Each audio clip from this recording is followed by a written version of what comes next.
Albert Einstein once said, everybody's a genius. But if you judge a fish by its ability to climb a tree, it will live its whole life believing that it is stupid.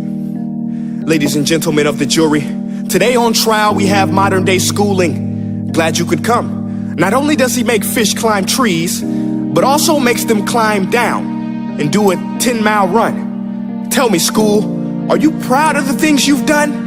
Turning millions of people into robots, do you find that fun? Do you realize how many kids relate to that fish?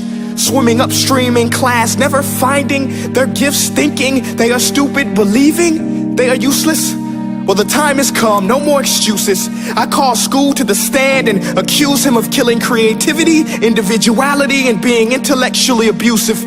He's an ancient institution that has outlived his usage. So, Your Honor, this concludes my opening statement, and if I may present the evidence of my case, I will prove it. Proceed. Exhibit A. Here's a modern day phone. Recognize it? Here's a phone from 150 years ago. Big difference, right? Stay with me. Here's a car from today, and here's a car from 150 years ago.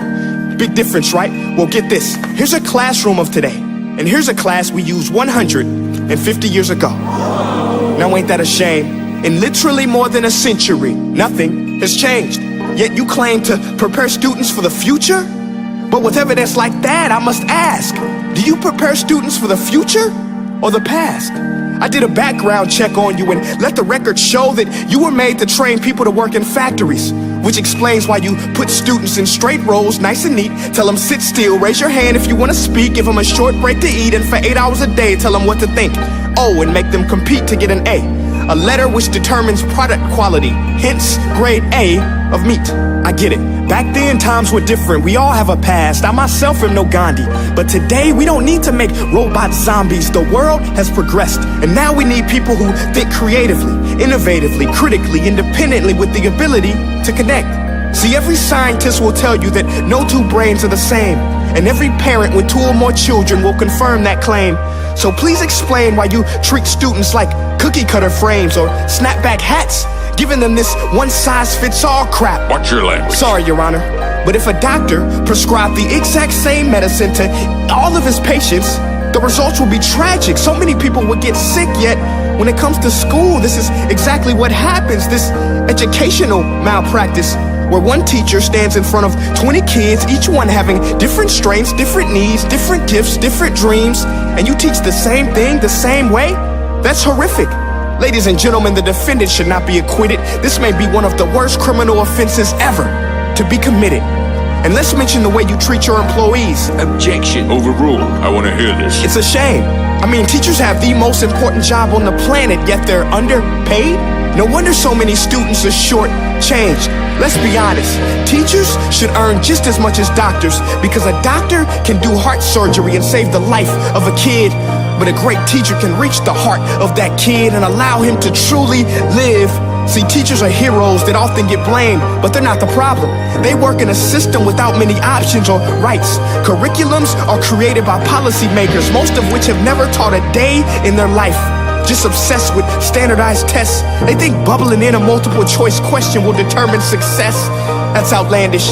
In fact, these tests are too crude to be used and should be abandoned, but don't take my word for it.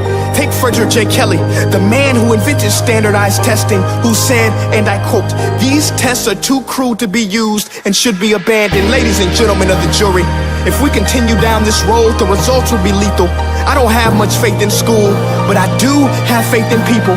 And if we can customize healthcare, cars, and Facebook pages, then it is our duty to do the same for education, to upgrade it, change it, do away with school spirit, because that's useless. Unless we're working to bring the spirit out of each and every student, that should be our task.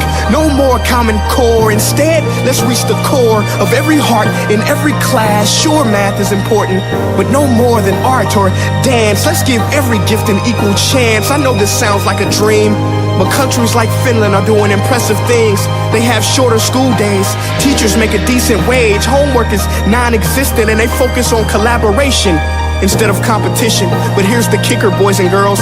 Their educational system outperforms every other country in the world. Other places like Singapore are succeeding rapidly. Schools like Montessori, programs like Khan Academy, there is no single solution. But let's get moving, because while students may be 20% of our population, they are 100% of our future. So let's attend to their dreams, and there's no telling what we can achieve. This is a world in which I believe, a world where fish are no longer forced to climb trees. I'll rest my case.